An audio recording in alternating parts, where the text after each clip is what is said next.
출애굽의 이야기가 본격화되는 5장입니다. 4장 후반부에서 모세의 목숨을 노리던 자가 다 죽었으니 이제 애굽으로 돌아가라고 하는 하나님의 말씀이 있었습니다. 이제 모세는 이스라엘과 바로 앞에 지도자로서 이제 등장을 하게 되는데, 모세를 해하려 하는 자는 없을 수 있으나 궁안의 사정은 달라진 것 같지는 않습니다. 모세와 마주하게 될 애굽의 새로운 파라오 역시 이스라엘을 좋은 노동력으로 취급하며 제국을 위한 하나의 도구로 사용하는 것은 전임자와 매 한 가지입니다. 애굽으로 향하는 길에 하나님은 또 모세에게 말씀하십니다. 그런데 내용이 좀 그렇습니다. 격려와 희망의 메시지가 아니라 오히려 그 반대의 말씀을 하십니다. 바로 앞에서 너는 실패할 것이다 먼저 이야기를 하십니다.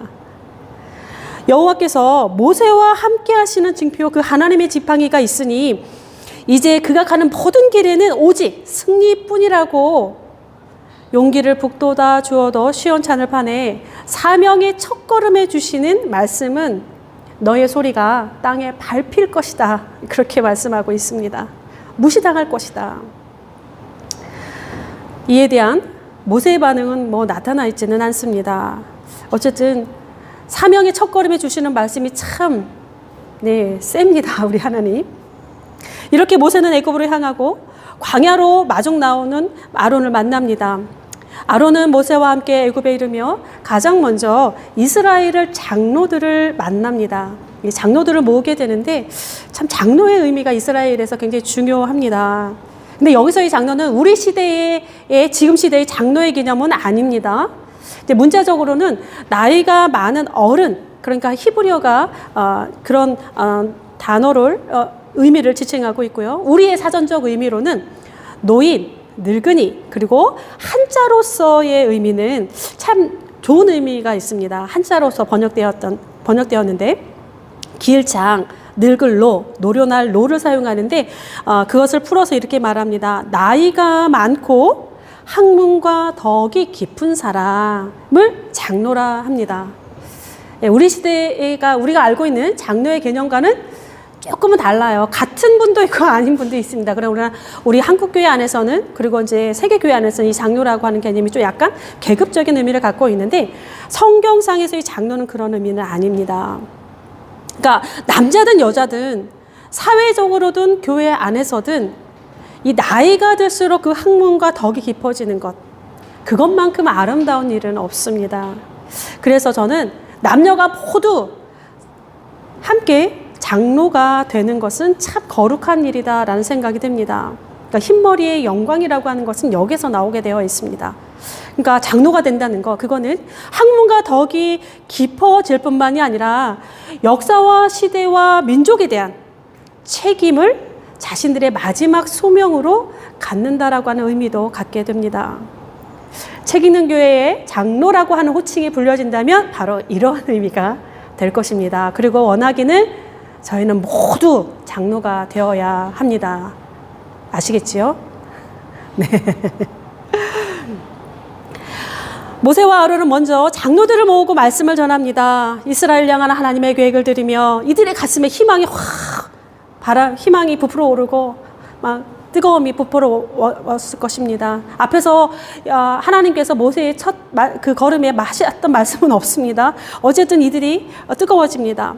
파라오의 건물만 짓다가 끝나는 고단한 노예의 인생이 아니라 저주받은 운명과 같은 그런 시간의 연속이 아니라 이제는 의미 있는 다른 삶을 살 수 있을 것이다, 그렇게 생각했을 것입니다. 자유를 경험한 적이 없지만, 자유가 무엇인지 알지 못하지만 지금 옴짝달싹 못하는 억압과 속박 속에서 풀려날 수 있다는, 지금의 고통에서 벗어날 수 있다는 소망은 분명히 이들에게 부풀어 올랐을 것입니다. 백성들은 하나님께서 모세에게 준 그 이적을 보면서 믿었고 큰 위로를 받습니다. 그리고 모든 백성이 머릿속에 하나님께 경배하였다 하면서 사장이 마쳤습니다. 이제 대망의 날이 밝았습니다. 모세와 아론이 바로 앞에 섭니다. 근데 첫 장면부터 또 인상적입니다. 다짜고짜 하나님의 말씀을 전합니다. 이 짧은 장면 하나를 보아서는 좀 무모하지 않나 생각이 듭니다. 왜 영화에서 보면 누군가를 구출하는 장면을 보면 어떻습니까? 다 비밀리에 수행을 합니다. 조직적인 움직임, 저항마저도 은밀하게 수행되고 진행되고, 주고받는 대화도 어떻습니까? 암호나 암호 같은 그런 표징적인 사인으로 대신을 하게 됩니다. 들키지 않아야 성공할 확률이 높습니다. 아무리 작은 것이라도 그 계획의 일부나 허점 하나 노출되는 순간 격렬한 저항과 싸움은 벌어지기 마련입니다. 실패할 수밖에 없습니다. 게다가 지금 이스라엘은 어떠한 존재들입니까? 파라오의 좋은 재산입니다. 이스라엘의 노동력이라고 하는 것이 대대적으로 파라오에게 매우 쓸모있는 그러한 도구였습니다. 자동적으로 불어나는 안정된 재산입니다. 여러분들에게 이런 재산이 있다면 어떻습니까? 있으면 좋겠죠. 저도 있으면 좋겠습니다. 자, 이러한 재산을 파라오가 순순히 내어줄 리 만무합니다. 혹여 모세가 근로조건이라든가 이스라엘의 복지 향상을 위한 협상은 좀 있을 수 있을지 모르겠습니다. 그러나 파라오의 입에서 너희들 그동안 400년간 수고했으니 고생했다라고 하면서 안녕이라고 하는 작별을 해줄 리 만무합니다. 그냥 몰래 빼내어가도 잡으러 갈 판입니다. 그런데 모세와 아론은 무슨 배짱인지 그냥 직진으로 갑니다. 저도 좀 직진을 좋아하는 성향이긴 하지만 직진하는 사람들에게 또 맞이하게 되는 공통점은 그 저항과 바람도 이게 직진으로 다가옵니다. 그러니까 더 거센 거예요. 그러니까 바로가 대놓고 이제 바로 나오지 않습니까? 콧방귀 끼면서 비웃지 않습니까? 여호와가 도대체 누구냐? 웃기는 소리 하지 말라는 거예요. 말 같지도 않은 소리 하지 말라 합니다. 바로가 곧 신이요, 바로가 곧 통치 원리가 되는 세상 속에서 그 세상이 하나님 나라에 보내는 지극히 당연한 메시지이기도 합니다. 우리가 출애굽기 전에 호세아를 나누었습니다. 하나님을 아는 것. 살아계시고 운행하시는 하나님을 제대로 아는 것이 얼마나 중요한지를 우리가 나누었습니다.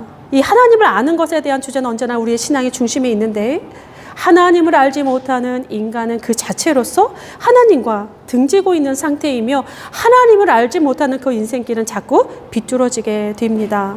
그러니까 바로는 또 이어서 말합니다. 시간이 남아도는구나. 게으르구나. 반복해서 계속 얘기합니다. 할 일이 없으니 배부르고 등 따스우니 쓸데없는 말들을 늘어놓는구나. 바로는 모세의 말을 귓등으로 듣지도 않습니다.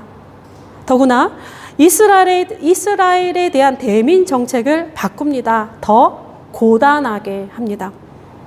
심지어 바로의 감독자들은 이스라엘의 관리자들을 때리면서 정해진 그날의 물량을 채우라고 독촉합니다. 협박합니다.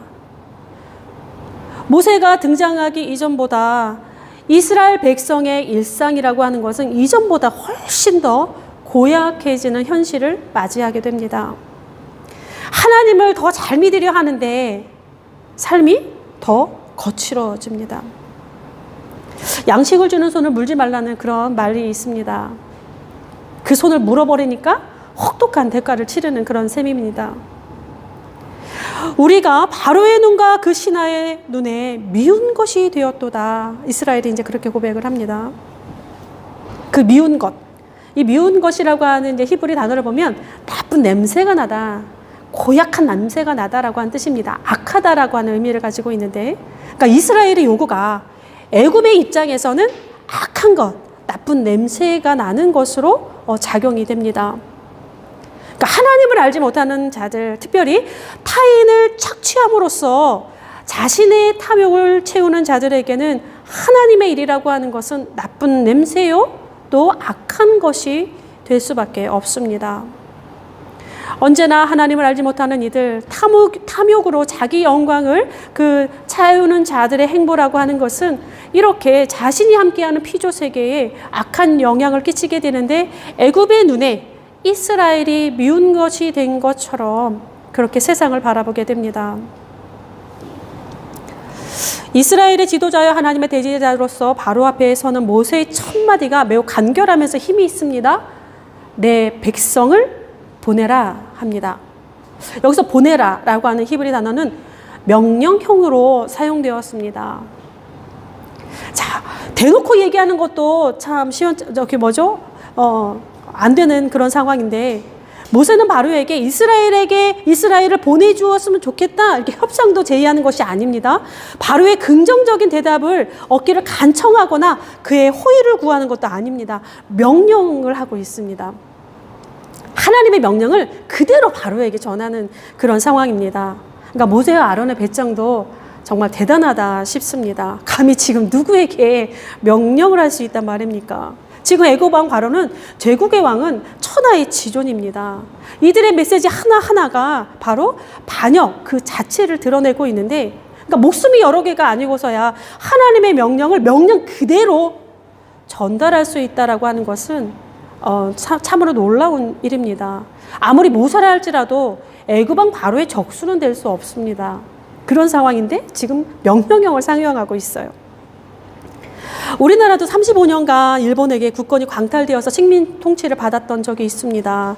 극심한 악재와 또 무자비한 그런 비열한 폭력 속에서 거친 그런 세월을 견디었습니다.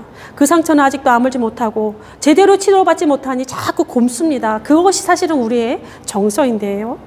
아무튼 우리의 민족이 일본에 저항하면 저항할수록, 그리고 국제정세가 일본에 불리하면 불리할수록 일본이 우리나라한테 취한 태도는 뭐였습니까? 민족 말살 정책이었습니다. 그러니까 50년도 안 되는 세월을 손에 쥐고 우리나라를 흔들었던 일본도 그러한데, 지금 수백 년간 자신의 소유로 이스라엘을 가지고 있었던 바로가 내놓으라 하면 내놓겠습니까? 하나님이 누구냐? 나는 알지 못한다. 그렇게 나오는 반응이 당연합니다.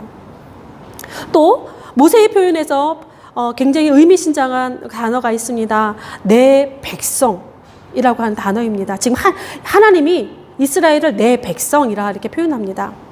그러니까 하나님의 백성, 바로의 백성이 지금 대비가 되고 있는 그런 순간인데, 바로가 자기 소유로 여기는 그 이스라엘을 하나님은 너의 백성이 아니야, 나의 백성이다, 하나님의 백성이다, 지금 바로에게 환기시켜주는 그런 상황입니다. 바로가 마음대로 부리는 노예가 그 이스라엘이 바로의 소유가 아니라, 바로의 다스림을 받아야 되는 사람들이 아니라 하나님의 백성, 하나님의 소유, 하나님의 다스림 아래 있는 자들이다, 지금 단호하게 선포하는 장면입니다. 그러니까 지금 내 백성을 보내라 라고 하는 이 명령은 모세와 바로의 대결이 아닙니다. 이스라엘과 애굽의 대결이 아닙니다. 이건 하나님과 바로의 대결이라는 사실입니다.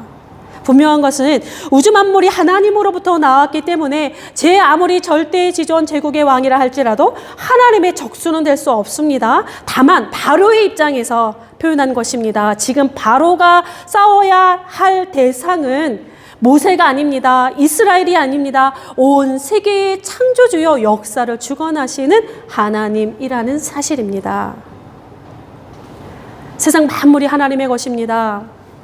그래서 그 누구도 그 위에 굴림해서도 안 됩니다. 내 것이라 말할 수도 없습니다.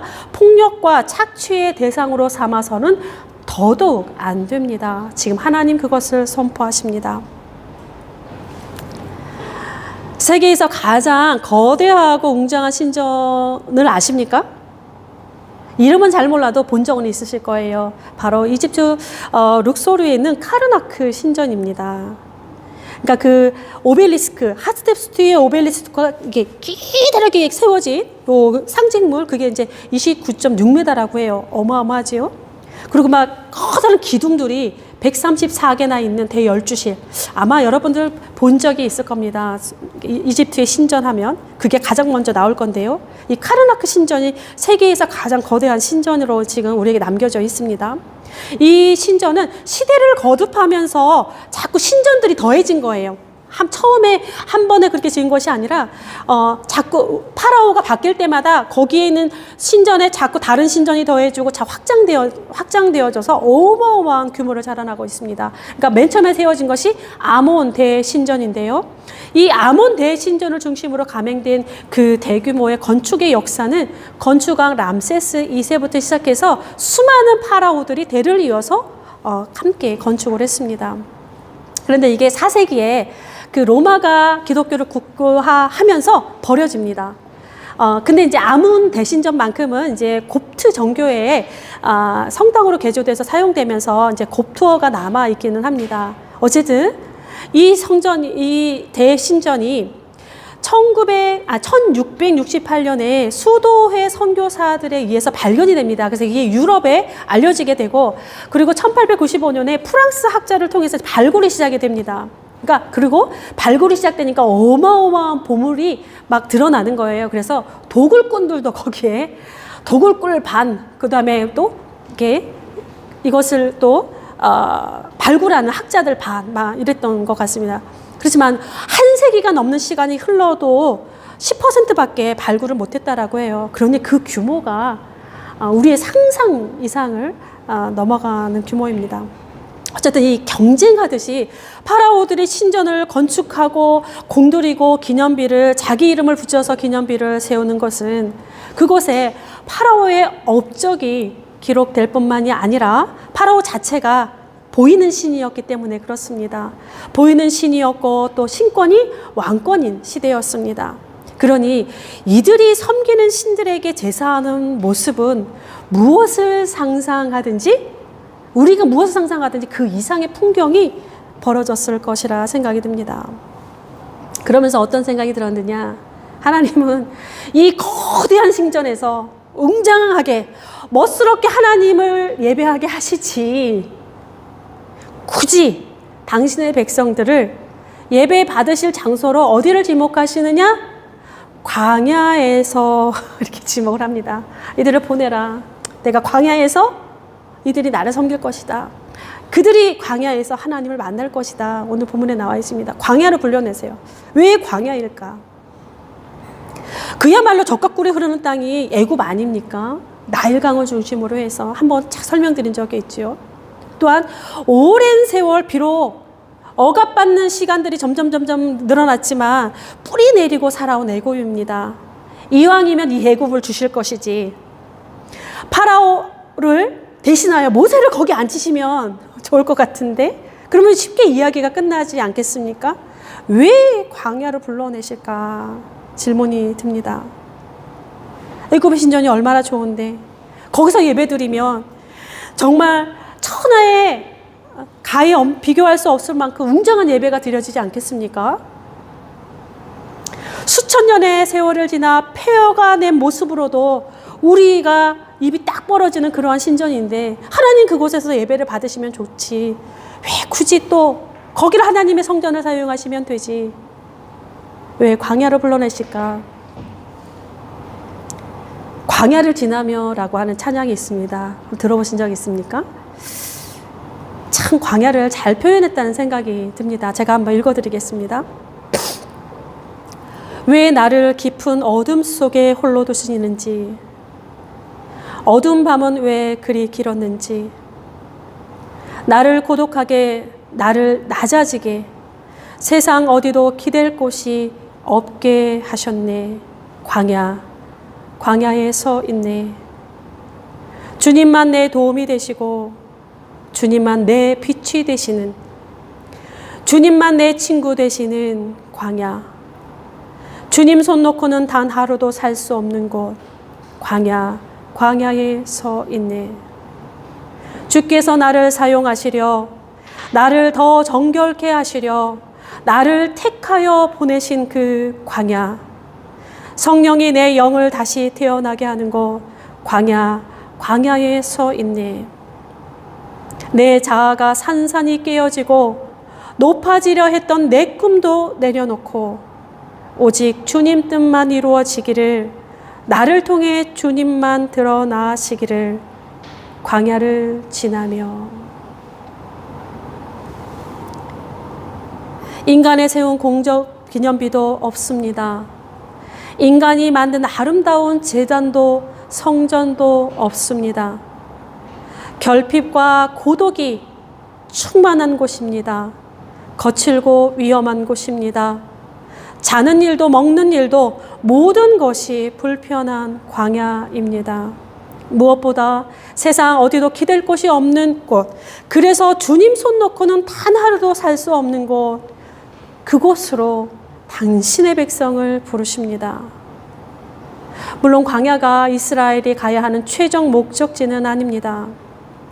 또한 우리의 한없이 얇고 더없이 짧은 우리의 생각이 하나님의 행하심을 헤아려기는 어려우나 한 가지는 분명한 것 같습니다. 당신의 백성을 불러내어서 만나시는 곳이 광야라는 사실입니다. 첫 번째 장소가 광야입니다.